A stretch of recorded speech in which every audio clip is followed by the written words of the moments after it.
Hello and welcome everyone to another Comic Movie Marks video. This episode, we are going to be talking about the future of Superman and how filmmakers need to approach the iconic character.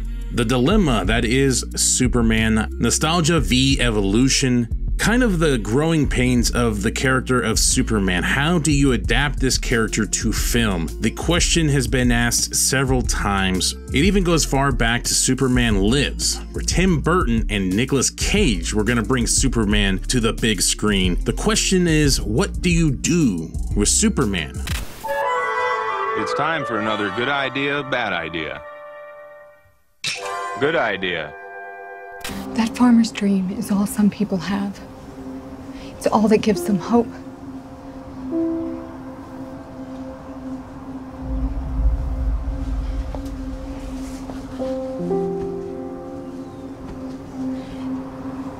This means something. Bad idea. A man I knew used to say that hope is like a car. With the ever-gaining momentum of hashtag Man of Steel 2 or a Man of Steel sequel, the question does become, what direction should they go with the character? How should they deliver their version of the character to audiences? Even something as simple as, have we already had a Man of Steel 2 with Batman v Superman is a question, and I think it really just comes down to semantics. But I always go by what Jay Oliva said. Man of Steel was never meant to have a sequel because it was supposed to be chapter 1 of a 5-chapter story. Notice how BVS falls exactly after Man of Steel. It's like book 2 of Harry Potter. When you think of sequels, you think of the Nolan trilogy or the Raimi Spider-Man trilogy. That's how most people look at sequels traditionally. The way Snyder was originally telling the Superman arc is much different. So we have an article from Forbes by one Sherez Faruqi saying the future of Superman on film must embrace evolution over nostalgia. This was a well-written article and really covers the basis of the Superman character on screen from the inception of Christopher Reeve taking on the character all the way to now Henry Cavill and a little bit in between. He talks about the historical significance of Superman.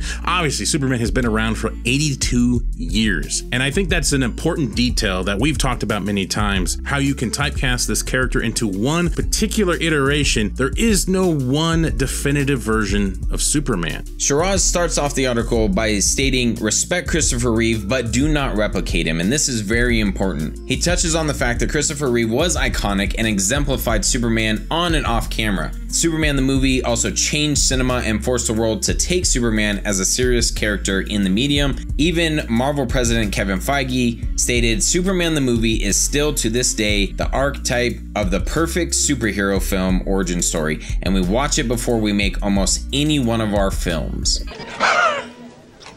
Shiraz also says that despite that, Reeve is rightfully ingrained into the hearts of all that grew up with him. The issue arrives when those who fell in love with Christopher Reeve's Superman did just that to a fault. No Superman adaptation holds up to the impossible standard of childhood nostalgia. While it is fine to be attached to your version of a character, it is also important to continue passing the baton of growth. When you capture lightning in a bottle, you hold on to it as long as you can, but you do not try to replicate it once it's gone. Even Christopher Reeve himself wanted to evolve the character.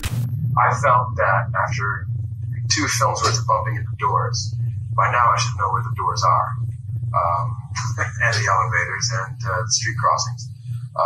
It's a bore to watch somebody be klutz. Maybe while people are laughing and enjoying themselves and watching Lex Luthor do his thing and seeing the special effects and whatever, there may be some sense about, I mean, we're playing out the fantasy of what if there really were this person who could show up and simply end one of the greatest problems of our time, which is the nuclear arms race.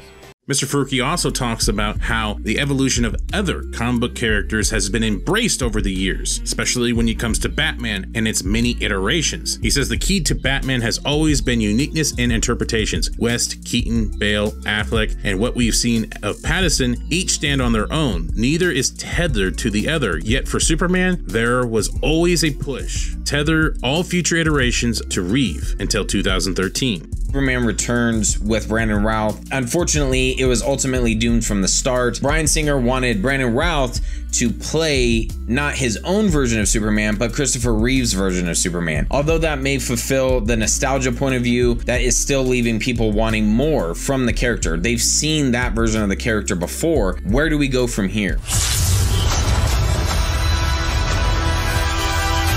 Zack Snyder even said, in the pantheon of superheroes, Superman is the most recognized and revered character of all time, and I'm honored to be part of his return to the big screen. One of my favorite paragraphs from this article from Faruqi says, if Reeve captured the heart of Superman, Cavill captured his soul. Man of Steel's audiences found Superman in a different place than previous films. The character was on a larger journey of self-discovery that will require multiple films to truly explore. Throughout that journey, there are shades to Superman's immigrant roots, nods to his Golden Age beginnings, and a strong sense to bring him into the 21st century. This was a Superman in a post-9/11 world, a world with different sensibilities, fears, and faults than the post-Vietnam War era of Reeves films. When Reeves' Superman showed himself to the world, saving Lois Lane from the helicopter, the world cheered. That America needed that Superman. When Cavill's Superman appears, there's a sense of fear from the people, the country, and the press. This fear would eventually turn into trust as the character progressed through his arc. Can you imagine how people on this planet would react if they knew there was someone like this out there?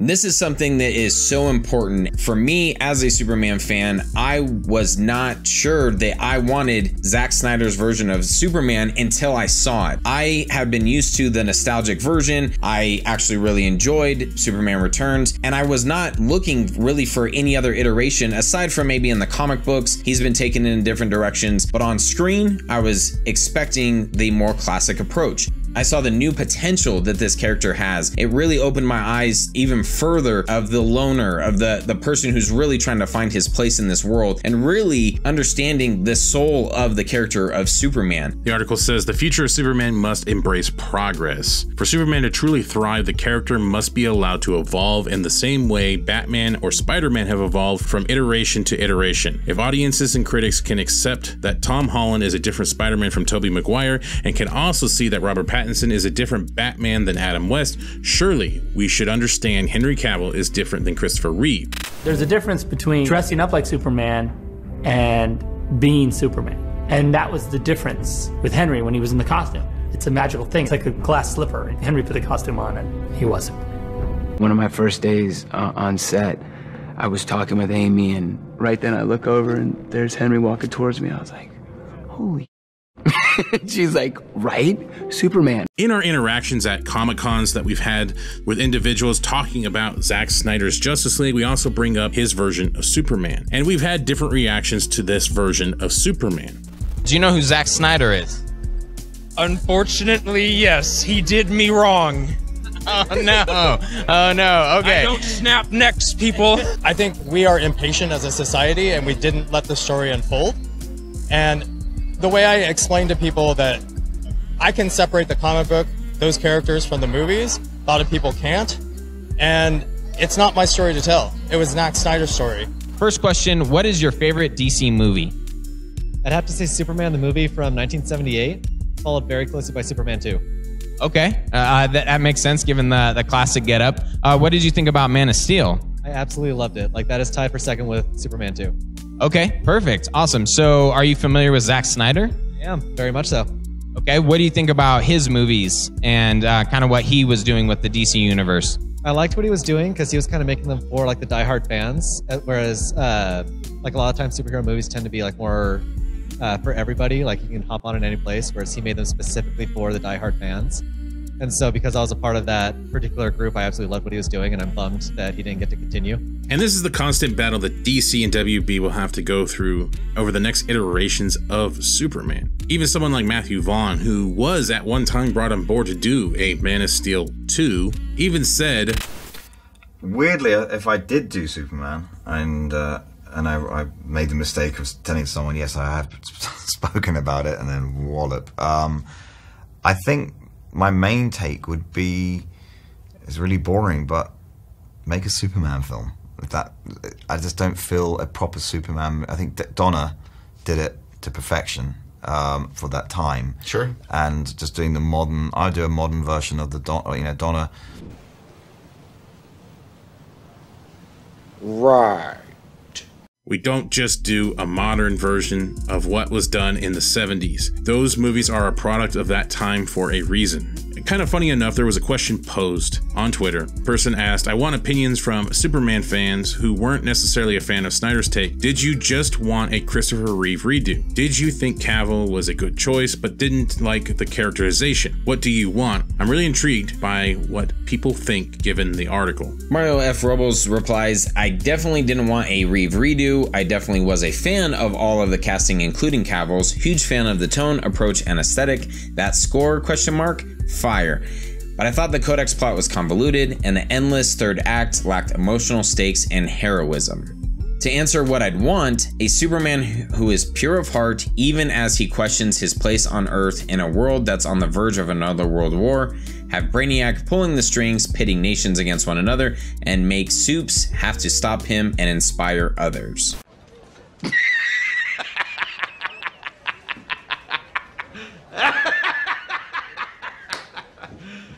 Are you serious? Well, anybody that's watched Man of Steel or Batman vs. Superman would feel that sounds oddly familiar. Okay, let's get this right then. So he wants a Superman pure of heart. What? Questioning his place in the world. What? An inspiration to others. What? And a villain pulling the strings. Jordan fades back, swoosh, and that's the game! This is where I start questioning. I don't think people know what they want when it comes to a Superman. I don't really think they understand what they want. Then when you look at Man of Steel and the questions it brings up, movies like Man of Steel and Batman vs. Superman are still talked about to this day. Another tweet we saw says the movie framing Superman, talking about Batman vs. Superman, as a god instead of a person is a very big problem. That's the fucking point! We have always created icons in our own image. What we've done is we project ourselves onto him. The fact is, maybe he's not some sort of devil or Jesus character. Maybe he's just a guy trying to do the right thing.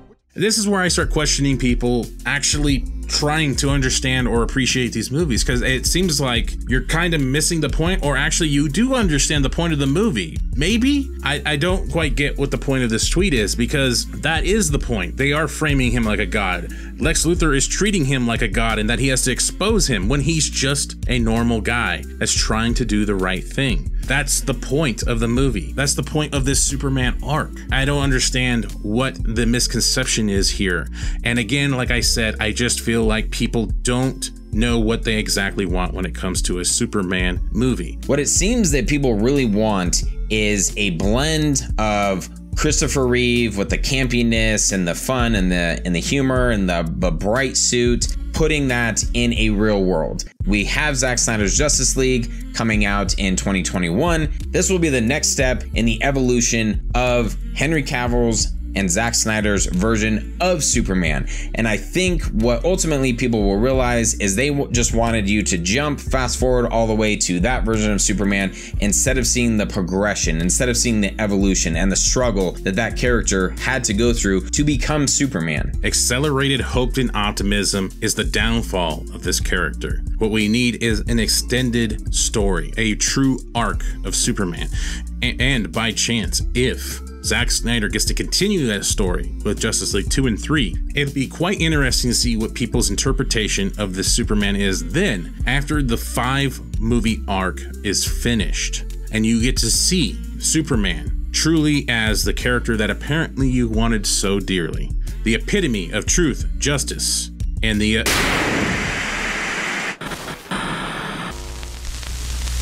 But because this is a character, 75 years of stories have gone on with Superman. You're literally talking about a guy who has been through every single thing you can imagine, and every incarnation you can imagine. Horses, monkeys, dogs, they've thrown the kitchen sink at this guy, that it's fun to be able to distill him down to that, like, what I would consider is just kind of like the best bits of him. And also, I'm excited to watch the Snyder Cut, because Joss Whedon sucks. So that'll wrap up our little episode talking about the evolution of Superman in film. A daunting topic that will seem to never end, I think, no matter what. Thank you guys so much, everyone who shared and liked and subscribed to our previous couple of videos. We've seen a nice little bump and a good surge in views, so we greatly appreciate it. As always, make sure to like, share, and subscribe this beauty as well. Click that bell for the notifications. A quick thank you to our newest Patreon supporters. We greatly appreciate it. That helps us really. We're finally getting in the black. We're covering our expenses, and it's glorious, and we couldn't do it without you, so thank you so much. We also have a website with merchandise. The link will be in the description below. Click on that, support us, like us, love us. And also our YouTube members as well. Don't forget them, Shane. Whoops. You had one job. In case I don't see you. Good afternoon, good evening, and good night.